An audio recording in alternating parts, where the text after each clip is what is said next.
So welcome back, everybody, to this second conference and to the last panel. Of course, I think this is the most exciting panel, and the challenge that lies before us here is to wrap up, in a way, bring in all the elements that have come in some of the other panels.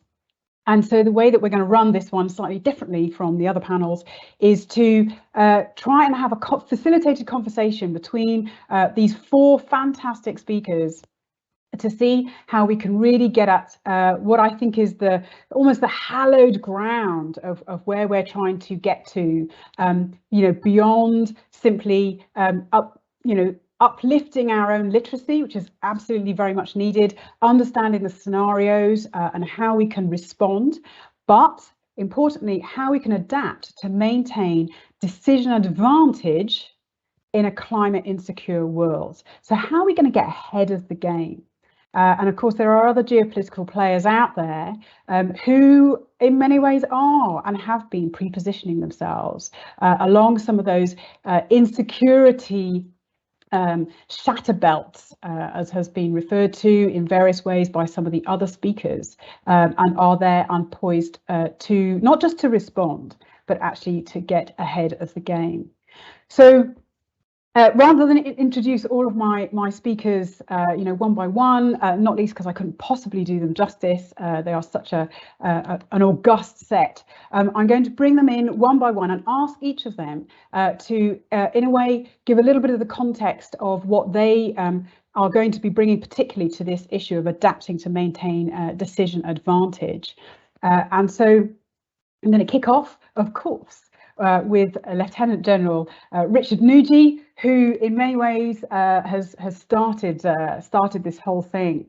And of course, it's come from before that, but the report that he wrote that has been mentioned already earlier today really kind of set that scene. So General Nugee, please take it away. Give us a few minutes on what is the context, in particular from the defence perspective, that is going to give us, or the defence needs to go to adapt to maintain decision advantage.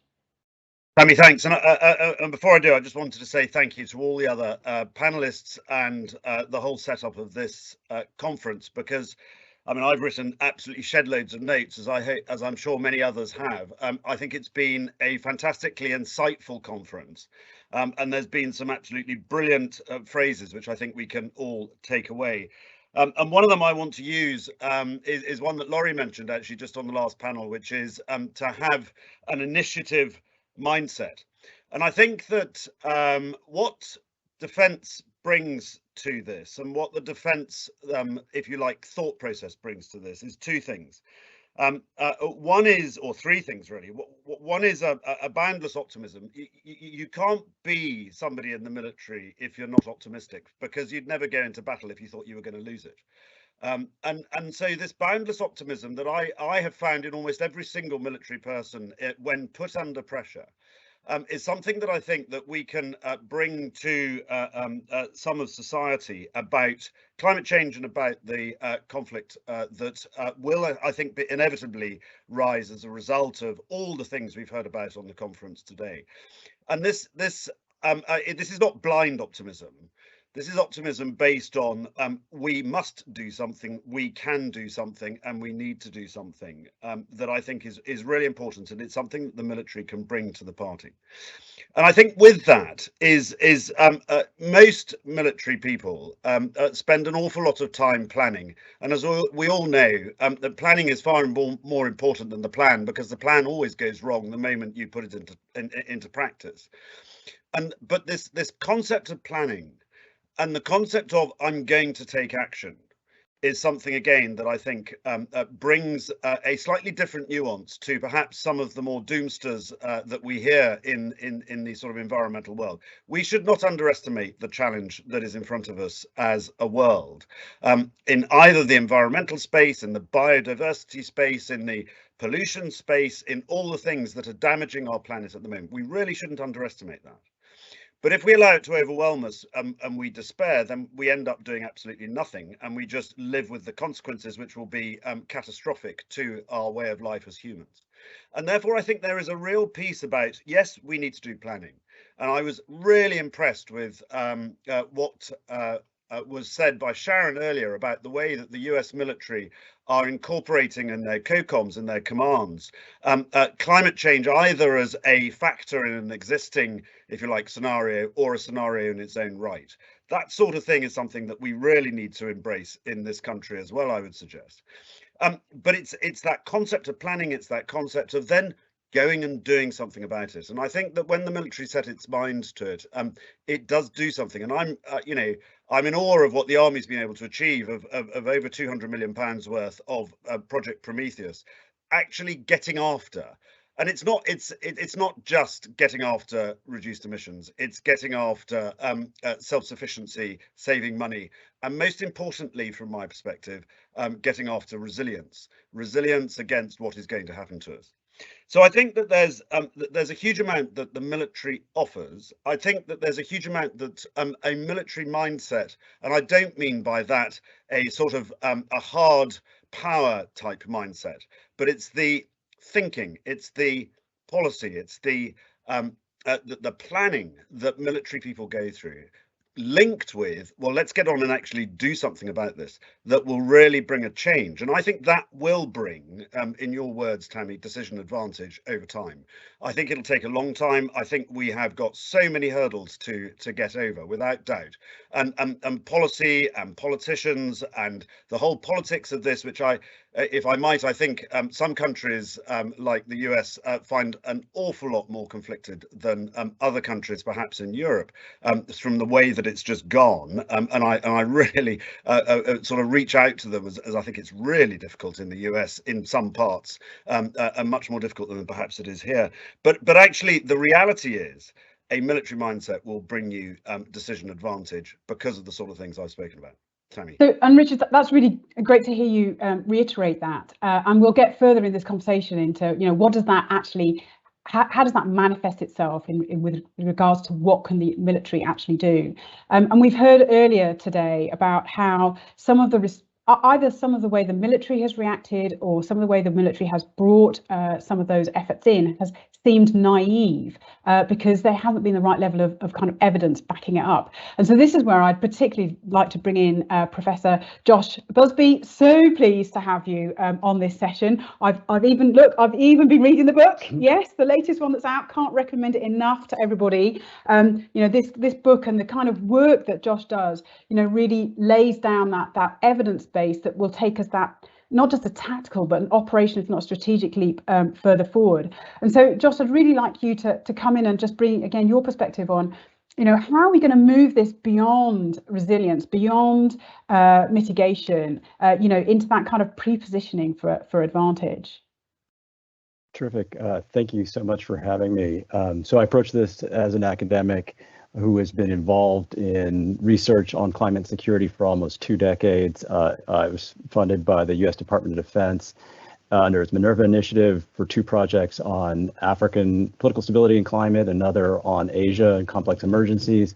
And over the past year, I served as a senior climate advisor at the U.S. Department of Defense, working on the DoD climate risk analysis, as well as integrating climate into the National Defense Strategy. So my comments today don't reflect the official views of the U.S. government, but are my professional views as an academic.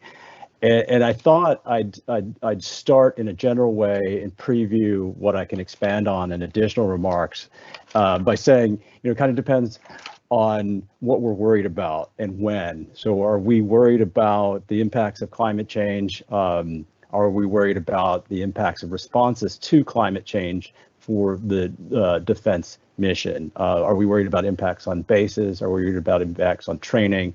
Are we worried about impacts on allies and partners, on adversaries, on our own missions? What kinds of specific security outcomes are we concerned about? Conflict, humanitarian emergencies, either at home or abroad, the scope for migration, the cascading impacts that we heard about in the last panel. More broadly, how do we know where to pay attention and when? And I think for different purposes and time horizons, we have different information needs for decision support. Specifically, it's perhaps easiest to come to grips with discrete risk to installations and from exposure to climate hazards, and I can talk more about that.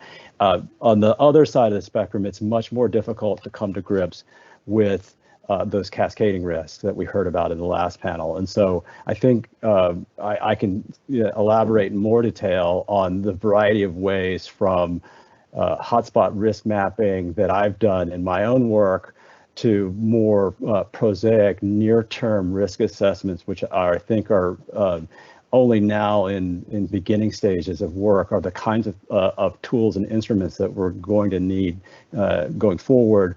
I can expand on that in subsequent remarks, but that's generally how I approach this issue space of trying to figure out for different discrete purposes what information we need to be able to translate this wide set of preoccupations with the security consequences of climate into actionable information. Josh, I think that's really that's already really useful in understanding, that there are kind of near-term, longer-term, different aspects of looking at what it is that we're, defence in particular needs to address, because that's certainly something, as I've, worked in this space with the Climate Change in Security Project and as a senior fellow at the Atlantic Council, as well as, my own role as a reservist in defence, there's been an approach which has been just, climate change, it's just this one big blob, when actually there are, as you say, there are different effects that we need to understand at different parts in defence, and not necessarily how those interact, but to have that level of evidence that comes to that. So we'll definitely come back to, again, where is the academic underpinning to some of those things, and where you see that, where to push on that. I'm going to move over now to Erin Sikorsky. Hi, Erin. Great to have you back and working with you again. As you know, Erin is the director of the Climate Change or the Centre for Climate Security, as well as for the International Military Centre for Climate and Security. A really fantastic role over there in Washington. And your background in the intelligence area, I think in particular, and what you bring in with regards to, again, I sense from what Josh has been saying and what Richard has said already, we are getting that sort of understanding. We are beginning to see that this is a multipolar, multi-complex piece. I still sense, though, that we're still busy understanding the issues and not quite at where we can, I'm using the word pre-position because there are some major players out there, and I've just been listening very, very carefully to the Chinese Communist Party's report, who seem to be, I think, some tactical steps ahead of us in how they are understanding the complexity of this issue and response. But over to you. What do you think? Yeah, no, thanks, Thammy. And like Richard said, I mean, this is a great conference and great run of panels. I look at the names on these panels and they're all my favorite people to listen to on these topics. So I really appreciate you all pulling this together. And I love the title of this panel, right? Decision Advantage, because when I served in the intelligence community, that was one of our key purposes, right? Was to provide policymakers decision advantage in an increasingly complex and challenging world. And I think I really appreciate how Josh laid out, the kind of range of questions we might be asking in the security space around climate change. And I agree with him that those on the side of, what's going to happen to installations and bases, how do we build resilience, those are some of the easiest to answer. And I think where we're seeing the most progress, frankly, from militaries already. So I think that's great. It's important, but I don't like to spend too much of my analytic time there because I think that militaries, frankly, are gonna figure that out. I think the questions, and to your point, Thammy, about our competitors and adversaries, and obviously we're talking about China here, especially those questions that Josh had about how is climate change going to shape allies and partners, right? How is it shaping our competitors? I think that's where there's a lot of work to be done to provide decision advantage as we in the US or other countries think about this competition.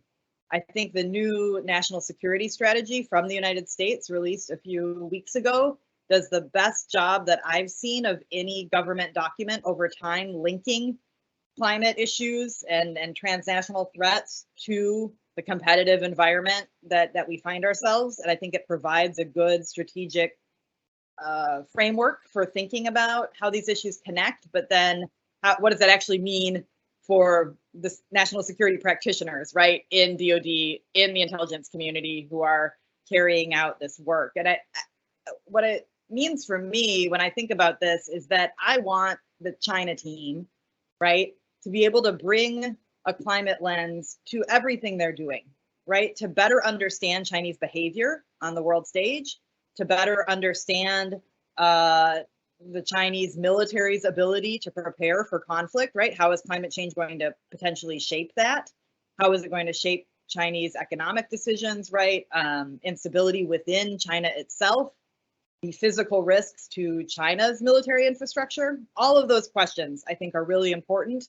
And I think you need to bring some of these tools that were talked about earlier in our sessions to that China question. And I'm not convinced that's fully happening yet, right, in the intel spaces and in the military spaces where it needs to the level it needs to.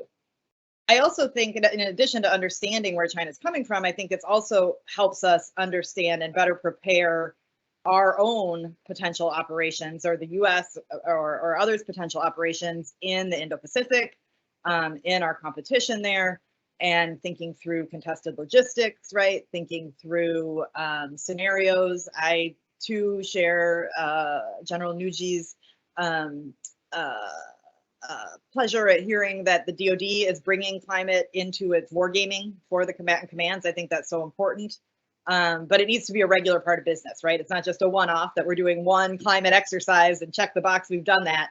But no, all of our, other war games bring that climate piece into it, so we can understand how climate change will shape those pieces. I'll stop there. I think I've already gone over my 2 minutes, but I think there's a lot of rich area to explore here and think about how we can apply these tools on a regular basis to do a better job at all of the other threats that militaries and governments currently face. Yeah, and Erin, we talked a little bit there about China, but of course there's all the other countries too, right? If only we had asked those questions of Russia, right, before that actually, all kicked off, as Olivia Lazard has mentioned so many times, and particularly in the first panel. What are the next countries we need to look at, or all the other countries? Where is the intermediate, development plans that we are, an analysis that we are putting together at the intelligence, arenas to put that, in place.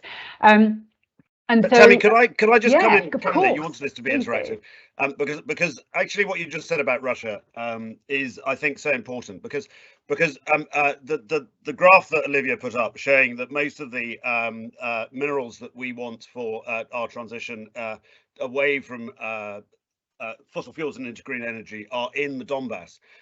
This is something that some of us have been saying for a bit, but not seen the evidence of, and that was fantastic evidence that Olivia produced. But we should be using that as an example. We should be using that as an example across the world to say, what is China doing and what is their motivation? What is India doing and what is their motivation? I don't know.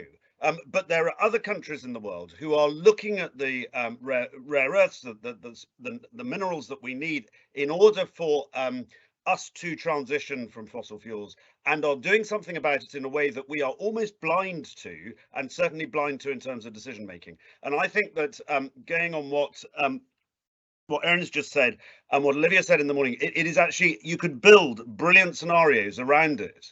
And really understand and use Ukraine as an example. It'll be an example for so many things. Why can't it be an example for this as well? Yeah, and of course, and we've discussed this many times, and absolutely, and we've heard earlier today about where do we create that space so that people can understand this, can look at it, because some of the information, it is actually out there. You know, that stuff on Ukraine has been out there for a while, but it's been bringing it to the attention of the right people. And talking of the right people, I'd really want to bring in here, you know, Alistair, CEO of ARC International, who absolutely has been working, you know, at the ground level for so long, has worked with our own government, you know, directly. And so, Alistair, I'd really like to bring in, you know, again, some of your views on, you know, where can and how have you seen defence, not just in our country, okay, not just about the UK or the West, but in those countries where you have been working, you know, and elsewhere, bring to this party, bring to this discussion. Thank you very much, Thammy. This is a very intimidating group to be. As a civilian and an inexpert, I feel massively out of my depth. So in great British tradition, I'll try and bluff it as best I can. I have been a POLAD back in the day in Bosnia with the military. I've been a STABAD, and I hope there'll be climb ads in the future deployed overseas. And I think it's only a matter of time. So what I'll do, if I may, just a couple of comments on what we've touched on here: decision advantage, pre-positioning for advantage, Tam, as you said, but I'd actually start off with something rather grim, which is the state of the UK's finances. Just to ask the question of what can we afford to do?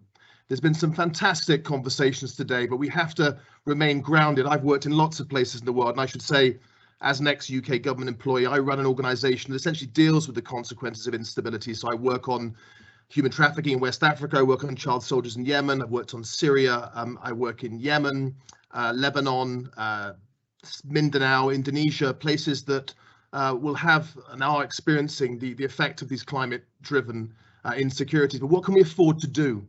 Whether it's the UK's CSSF, the Conflict Stability and Security Fund, which embodies joint working across defence, development and diplomacy that was mentioned earlier, that's great, but are we going to put a series of small flags everywhere? Are we going to focus on what we're going to do where?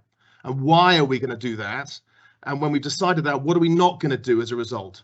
Because certainly what I see at the moment as the UK thinks through its geostrategic positioning is it wants to have an interest in everything, but how are we going to get the knowledge required for that decision advantage? We're going to have to make some tough calls. I think in relation to that, what we've got to realise is with limited economic resources in the UK particularly, we're probably going to have to move away from focusing on a climate portfolio and perhaps, just as we did with gender, just as we did with human rights, look to mainstream, it was touched on the earlier presentations, climate across the existing portfolio. So rather than trying to identify new resources, then it sounds simple, but even the proposal boxes for programs should be looking at climate impact as standard. And when something becomes as simple as included on a form, then it actually happens. I think that's absolutely key. I work for USAID in Yemen, and you simply can't function without doing a climate assessment. That's mandatory, and that forces you to think through the climate impact of everything you do before you do it. And that isn't the case in relation to UK programming. I think there's lessons to be learned there. One other comment I would say, because unlike Gaddafi, I could go on for hours if I'm not careful, and I'm conscious it's the end of the day, is just this point mentioned earlier about sharing, about who shares wins. And I think we've had fantastic information sharing here, but one thing I've mentioned to CCIP colleagues in the past is I would love us to take the conclusions of this and take it to our Global South defence partners. I remember years ago working on stabilization, integrated review stabilization projects. I tried to get a conference organized where I get all the people we'd stabilized from Kosovo, Iraq and Afghanistan in a room to see how it had gone for them. So I'd really like us perhaps put a challenge out for people on there who have funding for future conferences to bring together our global self-defense partners, because there's tremendous knowledge already about how to be resilient with limited resources, and also practical conversation to be had about what we can expect our partners to do in environments like Lebanon. I work with the Lebanese army. An average private soldier earns $45 a month in Lebanon currently. So what can we do with limited resources, with partners with even less resources? Yes, we must have the science behind it. We must have the decisional proactivity, but we must be realistic about what's possible, and we must act, as Richard said, and learn from that so that our iterative learning loop allows us to get better quicker. Because I think we're very much on the back foot currently. Even if we have the knowledge, we don't necessarily have the application. A couple of controversial thoughts at this time of the day to get you going.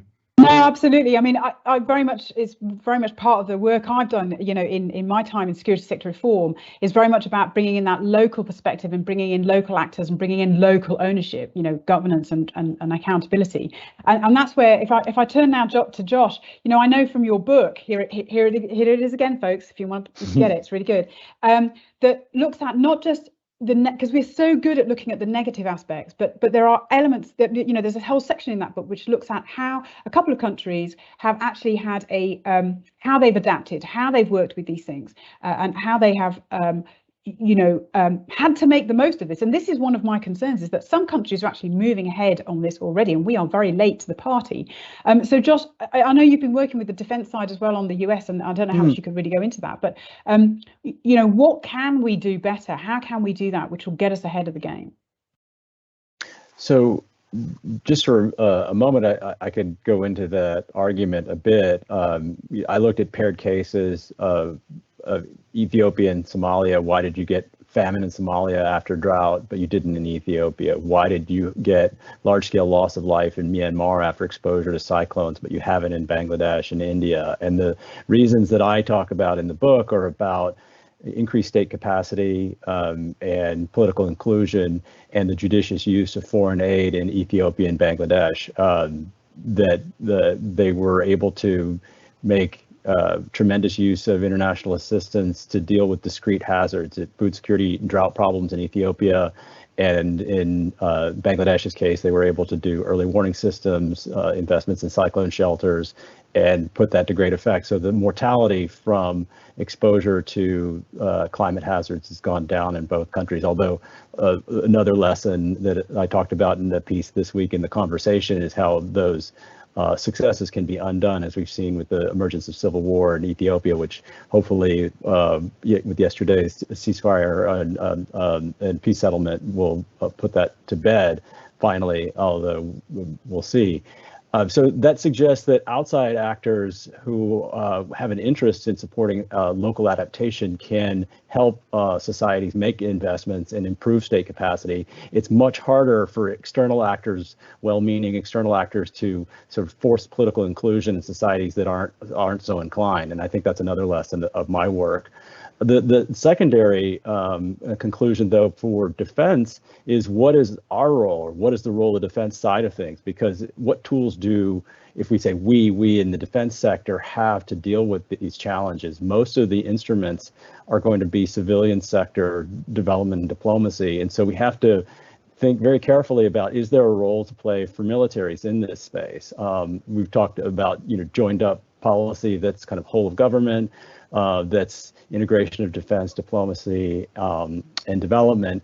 But too often those are sort of discrete silos of action. Obviously, there have been efforts like the US government's Global Fragility Act that are trying to integrate these concerns, but it's, to Alistair's point, kind of targeted in specific places, but then, you know, like the places that are ultimately selected for that are sort of products of processes that one could back out and say, are these the places that, one, from a wider geostrategic perspective, are the kind of critical places that need to be invested in, either from a strategic perspective or even from a climate perspective? And so I think the military's role in support of civilian actors and what precise function it can play in sort of getting ahead of these problems, as opposed to being sort of the actor of last resort that then has to respond after other things have failed. I don't think we fully or even partially come to grips with what that's supposed to look like. Yeah, Josh. Yeah, I'll stop there. So yeah, you touched on a number of things there, which is, I think, the heart of, you know, if we're going to be at an advantage, we have to be, you know, ahead of this game. And this is where we haven't really got into, and maybe this is for another conference, you know, next year, or it's a separate conference, a different one, that looks at defense diplomacy, and something which I've talked about before, which is security regeneration, regenerative security. There are, you know, militaries out there who, because they've had to respond, the Cote d'Ivoire's, even Brazil, you know, who are having to, and the work that even we have done in the UK, upcorded on wildlife, you know, illegal wildlife trafficking, you know, has started to build that capacity, which allows these things to to get ahead. But I don't see that yet being brought in, and so I wonder again from my panelists, Erin or Richard, where is Defence's capacity for that, and how can the intelligence community, for instance, service that, and what appetite is there in Defence for that? Richard? Shall I go first? Oh, I think there is aspiration, but not action yet. I think there is real potential for what some people call upstream capacity building, and what you're doing there is building capacity in terms of governance, in terms of thinking, in terms of doctrine. You're not so you're using, as I was sort of saying, you're using defence soft power in order to be, and you can call that defence diplomacy if you like, but actually it's using the tools that defence has at its disposal in terms of the way it thinks, the way it acts, the way it does things, to try and support communities. And I completely agree with you that there are so many local solutions out there which we could really learn from, rather than imposing a Western answer. We've tried that for a lot of time and it doesn't really work. And so actually we should be taking advantage of local, but give them the tools in order to be able to really make something of it, rather than it remaining totally local. And I think that's where defence could help. Is there capacity for that? Of course, it's a matter of priorities. And at the moment, certainly Western armies and Western forces are looking at Russia and Ukraine and saying, what should our priority be? And our priority should be towards supporting Ukraine and supporting whatever and learning from the more hard power elements of that war as it's going on. But I think that if as time goes on, and I think this is something that will take a long time, sadly, because it needs to happen now. As time goes on, I think we will begin to really understand how we can help others, not by imposing. And Josh is right that we mustn't impose our solution on somebody else, but by providing opportunity for others to be able to work. And I'm fascinated by his comparison of Myanmar and Bangladesh, because there are two countries that potentially have the same problems. In fact, I would argue Bangladesh has a more difficult problem than Myanmar in many cases, and yet Bangladesh has been able to cope with it. Actually, they've coped with it by using their military to a very large degree on adaptation, on coping with the mess that the floods are bringing, and of using them as a disciplined body of people. And having the governance to be able to do that. That's the sort of thing that I think we could try and help others do. Yeah, and it's I'm so glad you bring that particular piece in, because again, if we go back to some of the other countries we've mentioned already, China and India, both have large, elements of their military force that have been doing exactly that in their own countries. And of course, one of them in particular is stretching out across Africa, where it may be able to do that in a way that we so far have not been doing in quite the same way. And I think, that's where, Erin, I'd be interested in your views from from an intelligence perspective, that geopolitical aspect. How are we understanding, where those countries are pre-positioning themselves, and how is I mean, you've worked with defence for so long now, and you've been in there. There are loads, but there's so many questions in the panel here. We are absolutely not going to be able to go through them all. But one of them is talks about, is the military mindset. I mean, Richard, you've talked about that positiveness being a good thing, but there is an aspect where, and there's a question there, is the military mindset also an inhibitor? Because and we've heard Jurade talk before about these path dependencies, that we've thought about things in a certain way. I mean, how are you seeing this break new ground, Erin, if at all? Sure. No, there's a lot of questions there. I wanted to start with something that Richard mentioned around prioritization, right? We don't have the resources to do everything, and that's absolutely true. I also think, though, that with a lot of the climate security work that we're talking about, there's a lot of co-benefits, right? And so there's a lot of operational and strategic benefits to investing in building climate strong allies and partners, for example. The U.S. National Defense Strategy and the National Security Strategy, the thing they highlight is that that's our comparative advantage, right? That we have allies and partners around the world. And that's how we're going to tackle the risks we face. And so I think but many of those allies and partners are on the front lines of facing some of these security risks from climate. When you look at surveys, say, of ASEAN member states, populations there rate threats from climate change much higher than they rate other types of conflict risk or conflict within the region among states. I mean, that's what's on their mind. You go to the Pacific Island states and they say their number 1, 2, and 3 security threat is climate change, right? So bringing all of these things we're talking about to working at the local level and making those local partnerships and bringing in the military where appropriate. I don't think the military is always the right tool, though, as Josh said, and that's why I think when we talk about climate security, that doesn't equal militarization, right? And so there are great things that the development and diplomatic actors can do. I'm not convinced on the global stage, frankly, that competitors like China are really ahead of us in building stronger partnerships with local countries on adaptation and resilience to climate change. I think they offer money and they offer economic investment sometimes, but I don't know that they're really doing the real hard work of adaptation and resilience that they're that much ahead of where we are.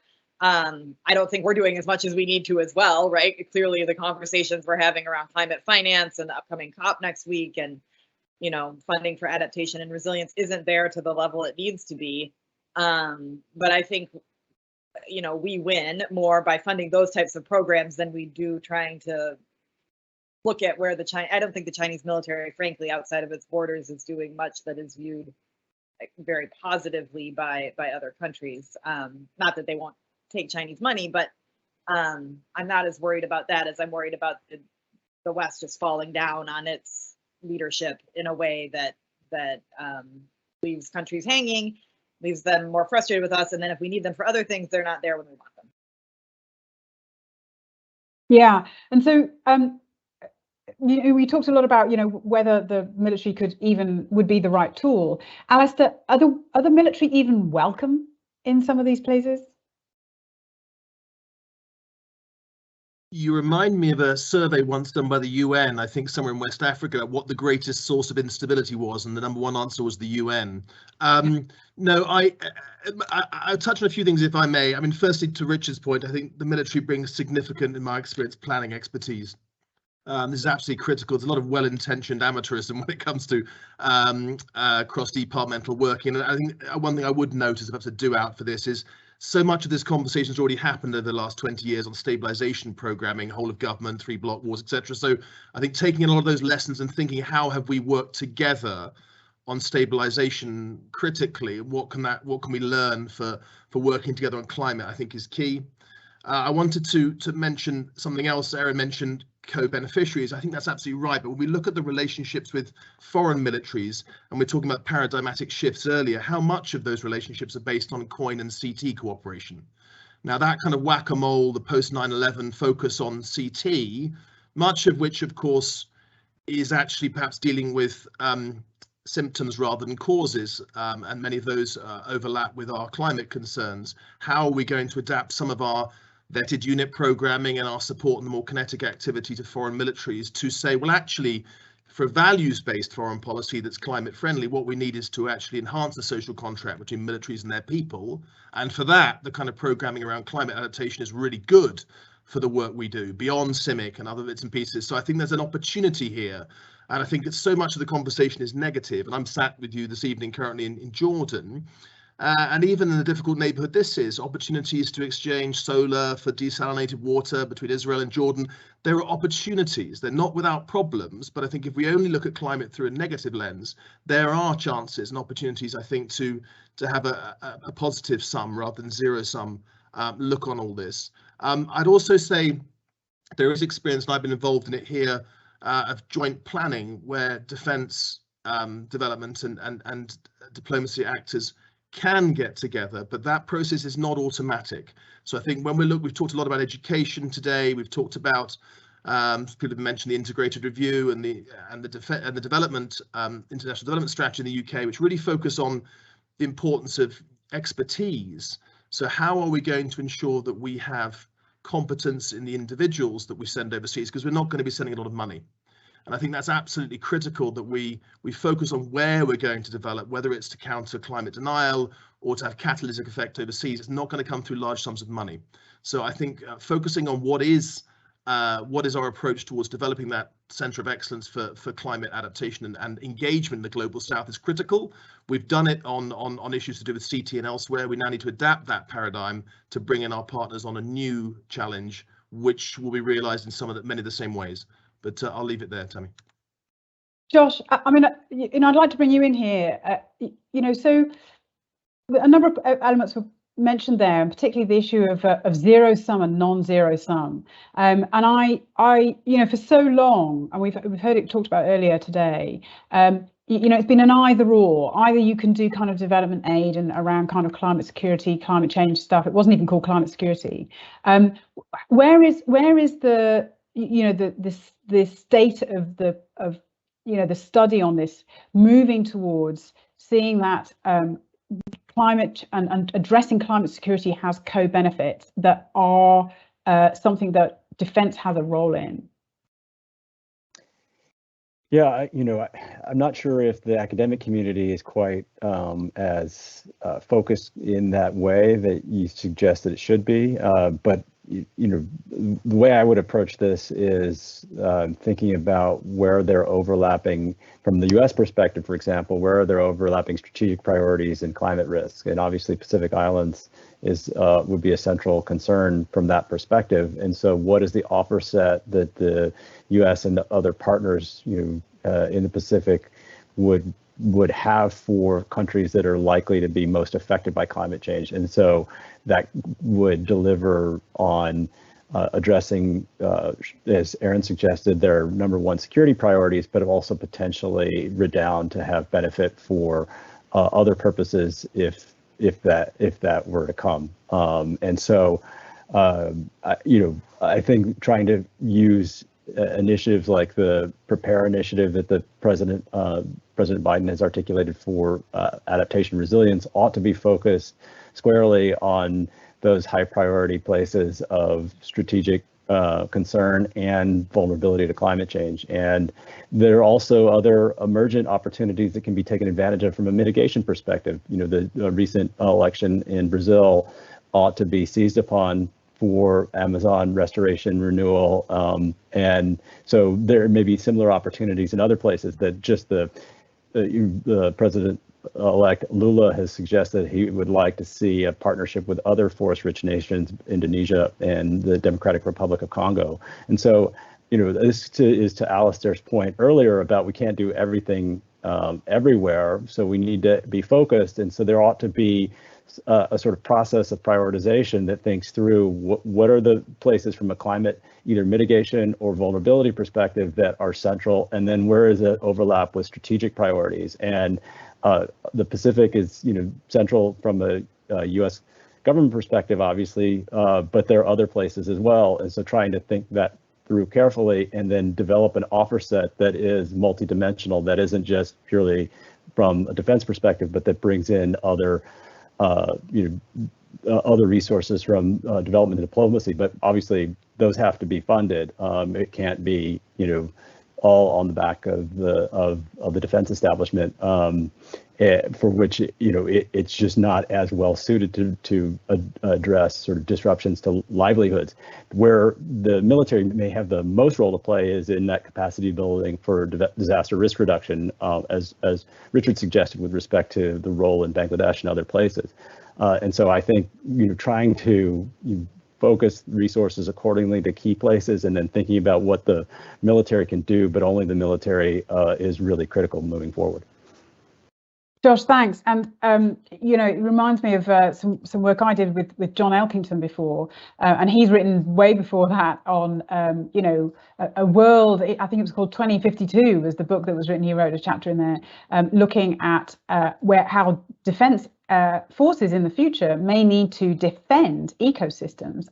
Because you brought up Brazil, and how maybe not Western forces, but other forces. And I think, you know, it'd be interesting to see from a NATO perspective, you know, how does that get divvied up so that there is a, you know, the kind of the transparency, the skills transfer, you know, to be able to deal with inevitably the non-state actors that were mentioned earlier today, who will take advantage of those resources and those resource criticalities if, you know, if we don't have a handle on these things.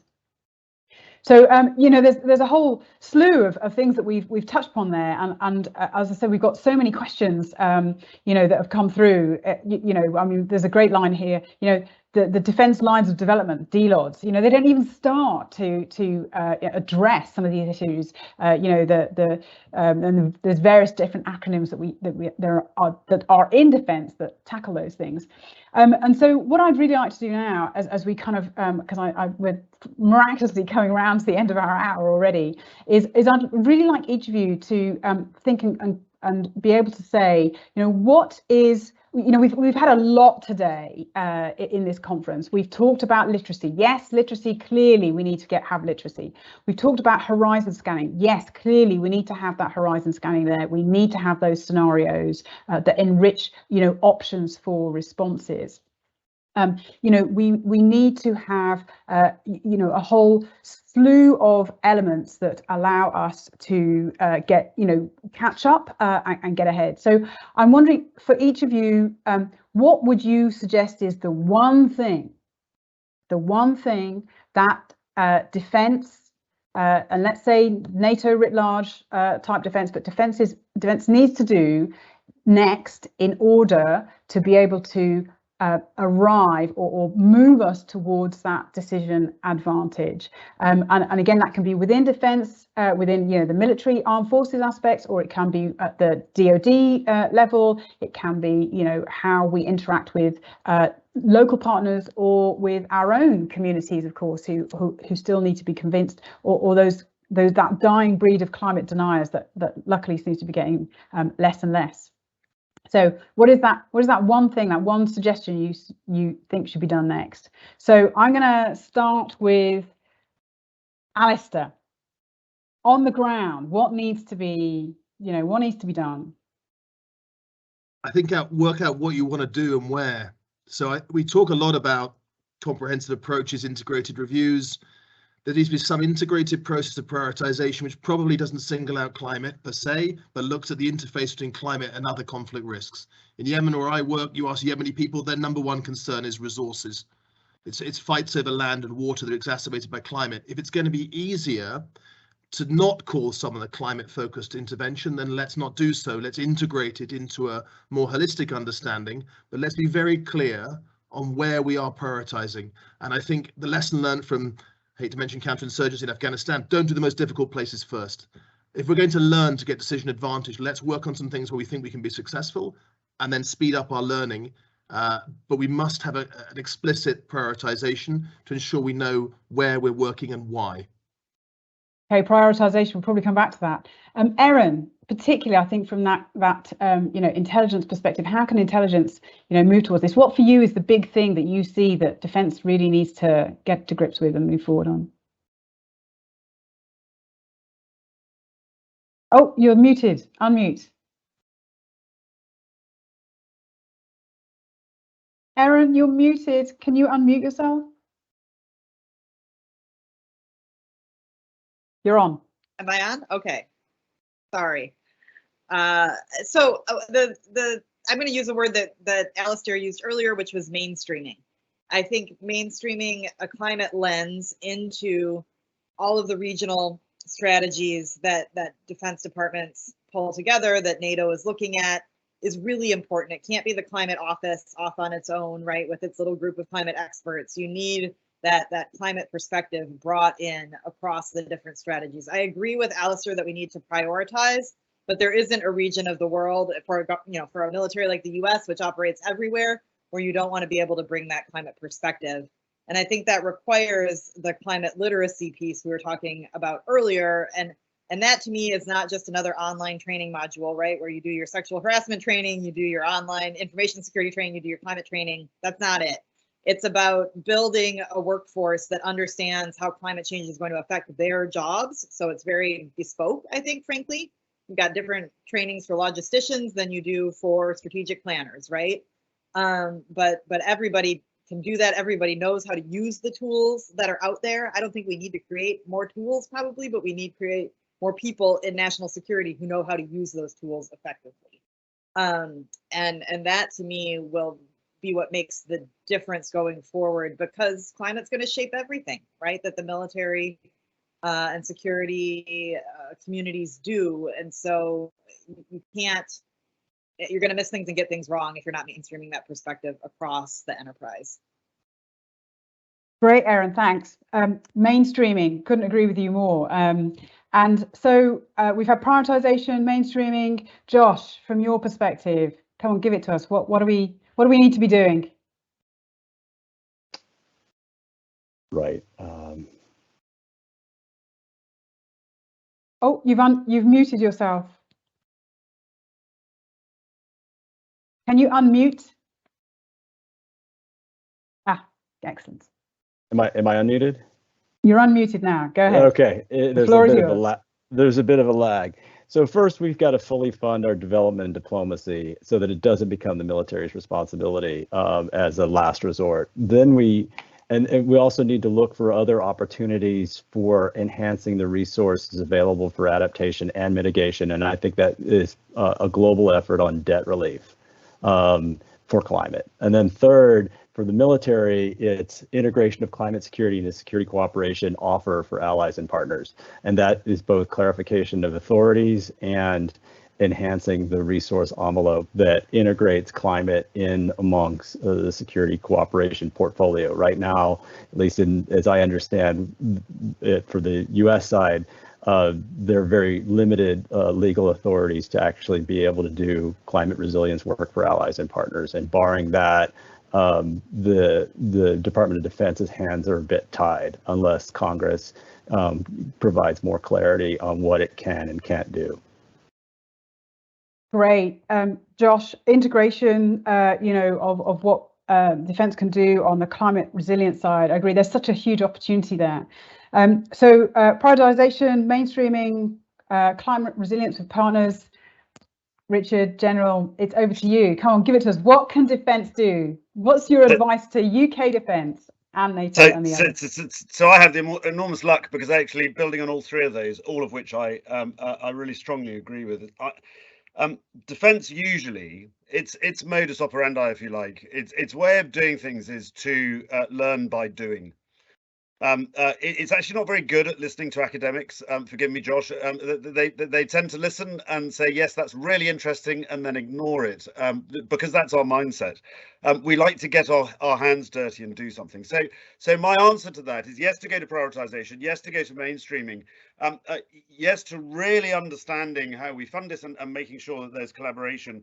But actually, let's find a showcase and do something.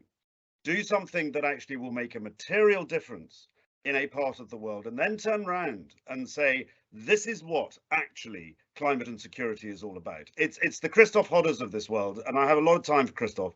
It's the Christoph Hodders who turn around and say, I am doing something on the ground.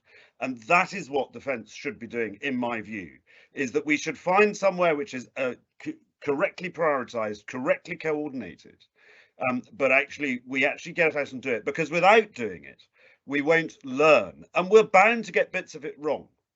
Of course we are, because that defense always gets things wrong as well as gets things right. But if we don't ever do something and we just talk about it, we'll never move the dial forward at all. And I genuinely don't think, I mean, we heard earlier the UN saying, 1.5 degrees is almost out the window. We should be accepting that as we're going at the moment, we're probably not going to get under 2 degrees, and that's pretty disastrous for various parts of the world.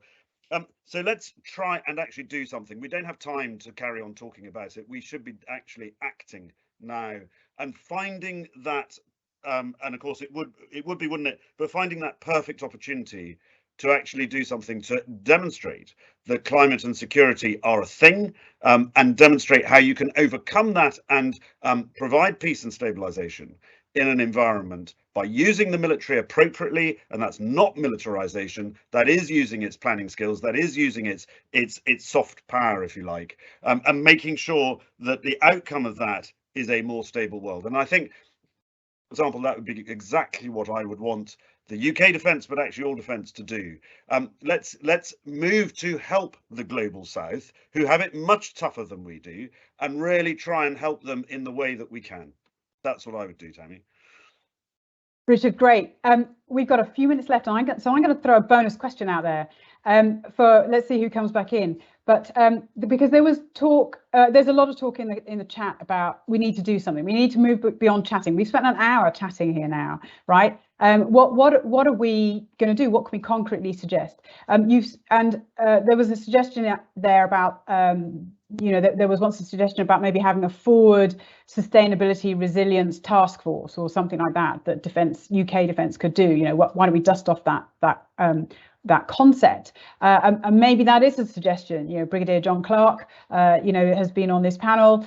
Maybe that's something he can throw in there. How do we have that kind of task force? But my question to you then is, name some candidate countries. Which ones? Which are the priorities? This all ties in, of course, to national security strategies, etc. But from your perspective, having worked on this issue, where are the places which are the nexus of where the next failures or catastrophes are going to be, and that we could do something with? And Alistair's put his hand up. Alistair, over to you. Candidate country. The Maldives. Not just because it's a lovely place. I was in the Maldives earlier this year, and what's incredible is how much the Maldives Defence Forces need.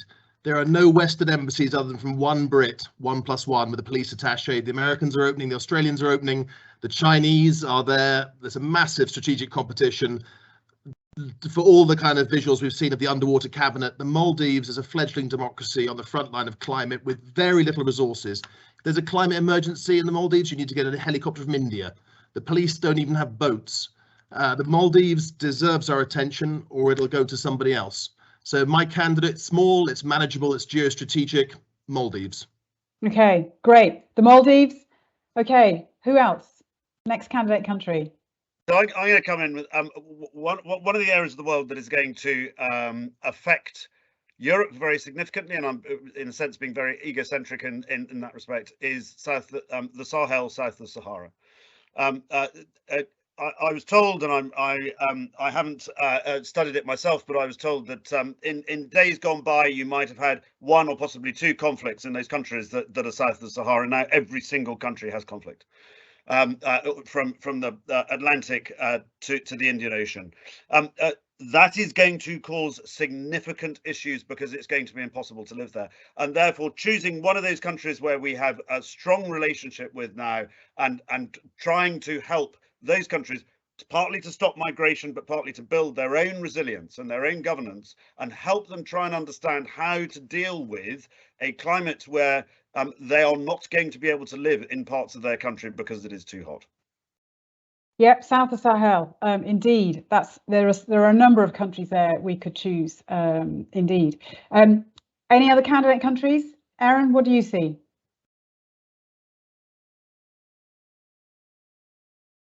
I would say, can you hear me? Yes. Okay. I would say, honestly, I mean, it's important to look at the global south, but it's also important for us to look at our own backyard.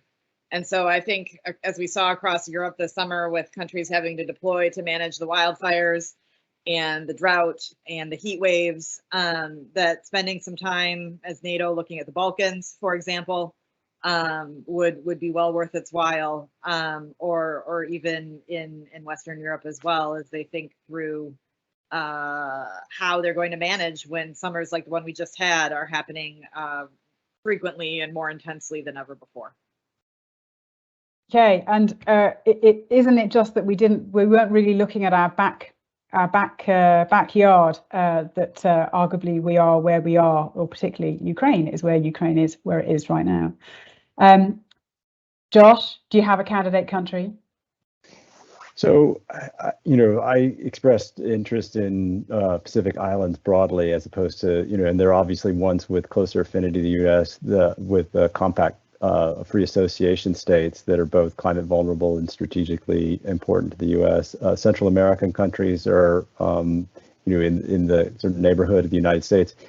There's a emergent interest from the international community in Haiti's ongoing chaos, and it's already a Global Fragility Act country, which suggests that the project of state building in Haiti is fraught. It has had a disastrous history since its escape from slavery, and some of that, if you've looked at recent New York Times stories on the history of its relationship with France, and to a lesser extent the United States, the Western countries have some responsibility for, and it's accentuated by climate change. Now, the ability for the Western external community to do something serious is maybe limited, but also necessary. And so that's probably a candidate country, though the answers to that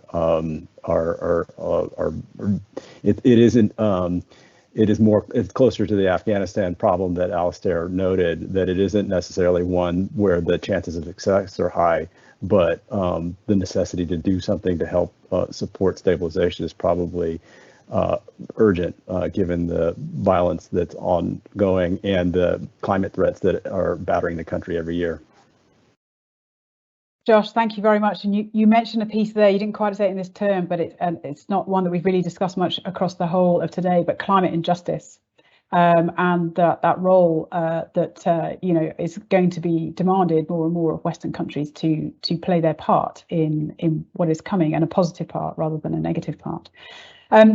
Josh, Alistair, Erin, Richard, thank you very, very much for your insights and inputs into this panel here. We've had a grand tour, picking up a number of different threads from the previous panels on context, on horizon scanning, and on the anticipation and literacy that's needed. So a big thank you from me to all of you for having this fantastic discussion that we've had, and with that I'm going to hand back over to our main event panel.